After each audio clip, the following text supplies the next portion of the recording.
ಇವತ್ತು link canal ವಿರೋಧಿ ಹೋರಾಟ ಒಂದು ಪೂರ್ವಭಾವಿ ಸಭೆಯನ್ನ ಆಯೋಜಿಸಿದ್ವಿ. ಸಭೆಯಲ್ಲಿ ಎಲ್ಲ ಸಾಧಕ ಬಾಧಕಗಳ ಬಗ್ಗೆ ಚರ್ಚೆ ಆಗಿದೆ. ಲಿಂಕ್ ಕೆನಾಲ್ ವಿರೋಧ ಈ ಒಂದು ಹೋರಾಟ ಸಭೆಯಲ್ಲಿ ಭಾಗವಹಿಸಿರ್ತಕ್ಕಂಥ ಗುಬ್ಬಿ ತಾಲೂಕಿನ ಬಿಜೆಪಿ ಮುಖಂಡರಾಗಿರ್ತಕ್ಕಂಥ ದಿಲೀಪ್ ಪರಿಚಯ ಮಾಡೋಣ ಅಂತ ಹೇಳ್ತೀವಿ. ಒಂದು ತೀರ್ಮಾನಕ್ಕೆ ಬಂದು ಏನು ಲಿಂಕ್ ಕೆನಾಲ್ ವಿರೋಧದ ವಿರುದ್ಧ ನಾವು ಸಾಗರನಹಳ್ಳಿ ಗೇಟ್ನಿಂದನ ಬೃಹತ್ ಸಂಖ್ಯೆಯಲ್ಲಿ ಸುಮಾರು ಸಾವಿರಾರು ಸಂಖ್ಯೆಯಲ್ಲಿ ಪಾದಯಾತ್ರೆಯನ್ನ ಕೈಗೊಂಡಿದ್ದೀವಿ. ಈ ಪಾದಯಾತ್ರೆ ಪಕ್ಷಾತೀತವಾದಂತ ಒಂದು ವೇದಿಕೆ. ಈ ವೇದಿಕೆಯಲ್ಲಿ ಎಲ್ಲ ಮುಖಂಡರುಗಳು ಎಲ್ಲ ನಾಗರಿಕರನ್ನ ಮುಕ್ತವಾಗಿ ಆಹ್ವಾನ ಮಾಡಿದ್ದೀವಿ.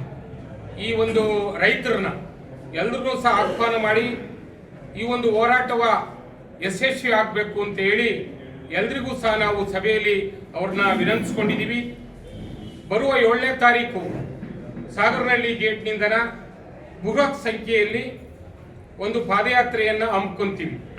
ಆ ಪಾದಯಾತ್ರೆ ಸುಮಾರು 11 ಗಂಟೆಯಿಂದ ಪ್ರಾರಂಭ ಆಗ್ತದೆ. ಇದರಿಂದ ತೊಂದರೆ ಆಗ್ತೈತೆ. ಮತ್ತೆ ಕುಣಿಗಲ್ಗೆ ನೀರು ಹೋಗೋದಕ್ಕೆ ನಮ್ದೇನು ಅಭ್ಯಂತರ ಏನಿಲ್ಲ.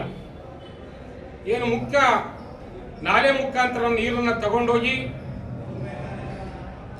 ಏನಾದ್ರೂ ನೀವು ಲಿಂಕ್ ಕೆನಾಲ್ ಮುಖಾಂತರ ಹೋರಾಟ ಇದು ನೀರನ್ನ ತಗೊಂಡೋಗ್ತೀವಿ ಅನ್ನೋದೇನಾದ್ರೂ ನೀವು ಸರ್ಕಾರ ಅದಕ್ಕೆ ದೊಡ್ಡ ನೀವು ಬೆಲೆಯನ್ನ ತತ್ತಬೇಕಾಗುತ್ತೆ. ಆಡಳಿತ ಎಚ್ಚೆತ್ಕೊಬೇಕು. ಇದೊಂದು ದೊಡ್ಡ ಹೋರಾಟ. ಇದು ನಮ್ಮ ಜಿಲ್ಲೆಯ ಮತ್ತೆ ನಮ್ಮ ತಾಲೂಕಿನ ಎಲ್ಲ ರೈತರ ಬದುಕಿನ ಪ್ರಶ್ನೆ, ನಮ್ಮ ಒಕ್ಕಲತನದ ಪ್ರಶ್ನೆ. ಇದು ಬೇರೆ ಪ್ರಶ್ನೆ ಅಲ್ಲ. ಇದಕ್ಕೆ ಆ ಪಕ್ಷ ಈ ಪಕ್ಷ ಅಂತ ಇಲ್ಲ. ಎಲ್ಲ ಹೋರಾಟಕ್ಕೆ ಭಾಗವಹಿಸಬೇಕು. ನೀವೆಲ್ಲರೂ ಸಹಕಾರ ಕೊಡಬೇಕು ಅಂತೇಳಿ ನಾವು ಮತ್ತೊಮ್ಮೆ ವಿನಂತಿಸ್ಕೊಂತೀವಿ.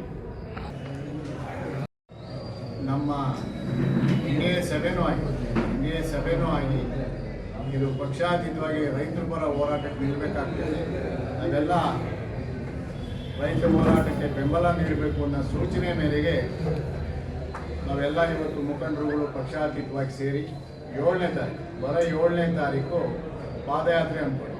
ಸರ್ಕಾರ ವಿರುದ್ಧ ಏನು ಡಿ ಕೆ ಶಿವಕುಮಾರ್ ಅವರ ನಿರ್ದಾಕ್ಷಿಣ್ಯವಾಗಿ ನಾನು ಮಾಡೇ ತೀರ್ತೀನಿ ಅನ್ನೋ ಹೋರಾಟಕ್ಕೆ ನಾವು ಬ್ರೇಕ್ ಹಾಕಬೇಕು. ಇದನ್ನು ಯಾವುದೇ ಕಾರಣಕ್ಕೂ ಬಿಡಲ್ಲ ಅನ್ನೋ ರೀತಿಯಲ್ಲಿ ರೈತರನ್ನ ಪ್ರತಿ ಗ್ರಾಮದಲ್ಲೂ ಪ್ರತಿ ಗ್ರಾಮದಲ್ಲೂ ಟಾಮ್ ಹಾಕಿಸಿ ಮನೆ ನಮ್ಮ ತಾಲೂಕು ಆಗ್ಬೋದು, ಗ್ರಾಮಾಂತರ ಆಗ್ಬೋದು, ಮತ್ತು ತುಮಕೂರು ಆಗ್ಬೋದು, ತುರುವೇಕೆರೆ ಎಲ್ಲ ತಾಲೂಕಿನ ಮುಖಂಡರುಗಳು ಆ ತಾಲೂಕಿನಲ್ಲಿ ಸಭೆಗಳು ನಡೆಸ್ತಾ ಇದ್ದಾರೆ.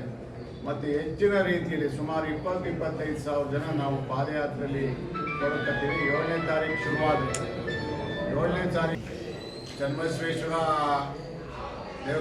ದೇವಸ್ಥಾನ ಇಲ್ಲ ಅಂದರೆ ಸಿದ್ದರಾಮೇಶ್ವರ ಚೌಟ್ರಿಯಲ್ಲಿ ಊಟದ ವ್ಯವಸ್ಥೆ ಇರುತ್ತೆ. ಮತ್ತು ಗುಬ್ಬಿ ಬಸ್ ಸ್ಟ್ಯಾಂಡ್ನಲ್ಲಿ ಬೃಹತ್ ಪ್ರತಿಭಟನೆ ಆಗುತ್ತೆ.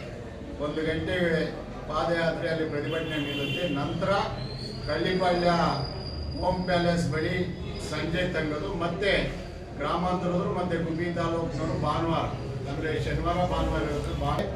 ಸೋಮವಾರ, ಮಂಗಳವಾರ, ಗುರುವಾರ, ಶುಕ್ರವಾರ ಪ್ರತಿ ತಾಲೂಕಿಂದ ಒಂದೊಂದು ತಾಲೂಕಿನಲ್ಲಿ ಜೋಡಿಸ್ತೀವಿ. ಮತ್ತು ಅಲ್ಲಿ ಪ್ರತಿಭಟನೆ ಧರಣಿ ಕೂಡ್ತೀವಿ. ಈ ಕೂಗು ಅಸೆಂಬ್ಲಿಲಿ ನಮ್ಮ ಜಿಲ್ಲೆಯ ಶಾಸಕರುಗಳು ಎತ್ತಬೇಕಾಗ್ತಿದೆ. ಮತ್ತು ಪಕ್ಷಾತೀತವಾಗಿ ನಾನು ಎಲ್ಲರನ್ನೂ ಕೇಳ್ಕೊಳ್ಳೋದಷ್ಟೇ, BJP ಆಗ್ಬೋದು, JDS ಆಗ್ಬೋದು, ಕಾಂಗ್ರೆಸ್ ಶಾಸಕರಲ್ಲಿ ಮನವಿ ಏನು ಅಂದರೆ ನಮ್ಮ ಜಿಲ್ಲೆ ಕೂಗು ಮುಟ್ಟಬೇಕು. ಇದನ್ನು ಹೋರಾಟ ತೀವ್ರ ಸ್ವರೂಪಕ್ಕೆ ಎಲ್ಲರೂ ಭಾಗವಹಿಸ್ಬೇಕು, ಪಕ್ಷಾತೀತವಾಗಿ ಭಾಗವಹಿಸಬೇಕು. ಮತ್ತು ನಮ್ಮ ಜಿಲ್ಲೆ ಶಾಸಕರು ಇದು ನಮ್ಮ ಜಿಲ್ಲೆ ಧ್ವನಿಯಾಗಿ ಈ ಎಕ್ಸ್ಪ್ರೆಸ್ ಕೆನಾಲ್ ನಿಲ್ಲಿಸಿ ಏನು ವೈಡ್ನಿಂಗ್ ಆಗಿದೆ ಕೆನಾಲ್ ಆ ಮೂಲಕ ನೀರು ಹೋಗಂಗೆ ಮಾಡಬೇಕು ಅಂತ ತಮ್ಮೆಲ್ಲರ ಮೂಲಕ ನಾನು ಒತ್ತಾಯ ಮಾಡ್ತೀನಿ. ಮತ್ತು ರೈತ ಬಾಂಧವರಲ್ಲಿ ಹೆಚ್ಚಿನ ಸಂಖ್ಯೆಯಲ್ಲಿ ಭಾಗವಹಿಸಬೇಕು ಮತ್ತು ಈ ಕಾರ್ಯಕ್ರಮ ಯಶಸ್ವಿ ಮಾಡಬೇಕು ಅಂತ ನಾನು ಎಲ್ಲರಲ್ಲಿ ಕಳಕಳಿಯಿಂದ ಪ್ರಾರ್ಥನೆ. ಮತ್ತು ಈ ನಮ್ಮ ತಾಲೂಕಿನ ಅನೇಕ ಹಿರಿಯ ರೈತರುಗಳು, ಅನೇಕ ರಾಜಕೀಯ ಪಕ್ಷದ ಮುಖಂಡರು ಭಾಗವಹಿಸಿದರು. ಇದುವರೆಗೂ ಎಲ್ಲಾದರೂ ಮಾತಾಡಿದ್ದಾರೆ. ಬರುವಂಥ 7ನೇ ತಾರೀಕು ಸಾಗರನಹಳ್ಳಿ ಲಿಂಕ್ ಕೆನಲ್ ಏನು ಇದಾಗ್ತದೆ, ಅಲ್ಲಿ ಹೆಚ್ಚಿನ ಸಂಖ್ಯೆಯಲ್ಲಿ ರೈತರು ಬರಬೇಕು. ಯಾಕೆಂತಂದರೆ ಇದನ್ನು ಒಂದು ಜಿಲ್ಲೆಯಲ್ಲಿ ಉಗ್ರವಾದ ಪ್ರತಿಭಟನೆ ಇಟ್ಕೊಬೇಕು. ಸಾಗರನಹಳ್ಳಿ ಗೇಟ್ನಿಂದ ತುಮಕೂರು ಜಿಲ್ಲಾಧಿಕಾರಿ ಕಚೇರಿಗೆ ಬರೋ 7ನೇ ತಾರೀಕು ಡೀಟೇಲ್ ಎಲ್ಲ ಹೇಳಿದ್ದಾರೆ. ಎಲ್ಲಿ ಸೇರಬೇಕು, ಎಲ್ಲಿ ಹೋಗಬೇಕು, ಯಾವ ರೀತಿ ಹೋರಾಟ ಮಾಡಬೇಕು ಅನ್ನೋದನ್ನ ನಾವು ಎಲ್ಲ ನಾಯಕರುಗಳಲ್ಲಿ ಹೇಳಿದ್ದಾರೆ. ಈಗ ಹೆಚ್ಚಿನ ಸಂಖ್ಯೆಯಲ್ಲಿ ತಾಲೂಕಿನಲ್ಲಿ ರೈತರುಗಳು ನಮ್ಮ ತಾಲೂಕಿನಲ್ಲಿ ಜಿಲ್ಲಾ ಸಮಿತಿ ಕಮಿಟಿ ತೀರ್ಮಾನದಂತೆ ನಮ್ಮ ಪ್ರತಿ ಜಿಲ್ಲೆಯ ಎಲ್ಲ ತಾಲೂಕಿನ ರೈತರುಗಳು ಸೇರ್ತಾರೆ 7ನೇ ತಾರೀಕು. ಹಾಗೆ ನಮ್ಮ ಗುಬ್ಬಿ ತಾಲೂಕಿನ ರೈತರುಗಳು ಹೆಚ್ಚಿನ ಮಟ್ಟದಲ್ಲಿ ಅವಲಂಬಿಸೋದ್ರಿಂದ, ತೆಂಗು ಅಡಿಕೆ ಬೆಳೆಗಾರರು ಅವಲಂಬಿಸೋದ್ರಿಂದ ಹೆಚ್ಚಿನ ಮಟ್ಟದಲ್ಲಿ ನಮ್ಮ ಗುಬ್ಬಿ ತಾಲೂಕಿನ ರೈತರುಗಳು ಸೇರಬೇಕು, ಸಭೆ ಸಕ್ಸಸ್ ಮಾಡಬೇಕು. ಯಾಕೆ ಅಂತಂದರೆ ಈ ಸಭೆ ಸಕ್ಸಸ್ ಆದರೆ ಇನ್ನೂ ಹೋರಾಟ ಮಾಡೋದಕ್ಕೆ ಅವಕಾಶ ಆಗೋದಿಲ್ಲ, ಏನು ಉಪಯೋಗ ಇರೋದಿಲ್ಲ. ಈ ಸಭೆಯಲ್ಲಿ ಈಗ ಸದನದಲ್ಲಿ ಬೆಳಗಾವಿಯಲ್ಲಿ ಅಧಿವೇಶನ ನಡೆಯೋದ್ರಿಂದ ನಮ್ಮ ತುಮಕೂರು ಜಿಲ್ಲೆಯ ನಮ್ಮ NDA ವಿರೋಧ ಪಕ್ಷದ ನಾಯಕರುಗಳು ಒಂದು ಉಗ್ರವಾಗಿ ಈ ನಮ್ಮ ದಿಕ್ಸೂಚಿ, ನಮ್ಮದು ಹೋರಾಟದ ದಿಕ್ಸೂಚಿ ನಾವಿಲ್ಲಿ ತೋರಿಸ್ಕೊಂಡ್ರೆ ಸ್ಟ್ರೆಂತ್ ಆಗಿ ಒಂದು 20-25 ಸಾವಿರ ಜನ ಸೇರಿ ದೊಡ್ಡ ಮಟ್ಟದಲ್ಲಿ ಹೋರಾಟ ಮಾಡಿ, ಪಾದಯಾತ್ರೆ ಮಾಡಿ ಹೋರಾಟ ಮಾಡಿದರೆ ಅಲ್ಲಿ ನಮ್ಮ NDA ವಿರೋಧ ಪಕ್ಷದ ನಾಯಕರುಗಳೆಲ್ಲ ವಿಧಾನ ಸಭೆ ಅಧಿವೇಶನದಲ್ಲಿ ಬೆಳಗಾವಿಯಲ್ಲಿ ನಮ್ಮ ರೈತರ ಪರವಾಗಿ ಎಕ್ಸ್ಪ್ರೆಸ್ ಲಿಂಕ್ ವಿರುದ್ಧ ಅದು ಅವೈಜ್ಞಾನಿಕವಾದ ಕಾಮಗಾರಿ, ಅದು ಅವಶ್ಯಕತೆ ಇಲ್ಲ, ಇದನ್ನು ತಡಿಬೇಕು ಅಂತ ಒಂದು ಸದನದಲ್ಲಿ ಹೋರಾಟ ಮಾಡ್ತಾರೆ. ಅದಕ್ಕೆ ಪೂರಕವಾಗಿ ನಾವು ಜಿಲ್ಲೆಯ ಎಲ್ಲ ರೈತರುಗಳು ದೊಡ್ಡ ಮಟ್ಟದಲ್ಲಿ ಹೋರಾಟ ಮಾಡಬೇಕು. ಅದಕ್ಕೆ ಜಿಲ್ಲೆಯ ಎಲ್ಲ ರೈತರುಗಳು ಅದಕ್ಕೆ ಸಹಕಾರ ಕೊಡಬೇಕು ಅಂತ ನಾನು ಈ ಸಂದರ್ಭದಲ್ಲಿ ಸುದ್ದಿ ಮೀಡಿಯಾ ನೆಟ್ವರ್ಕ್.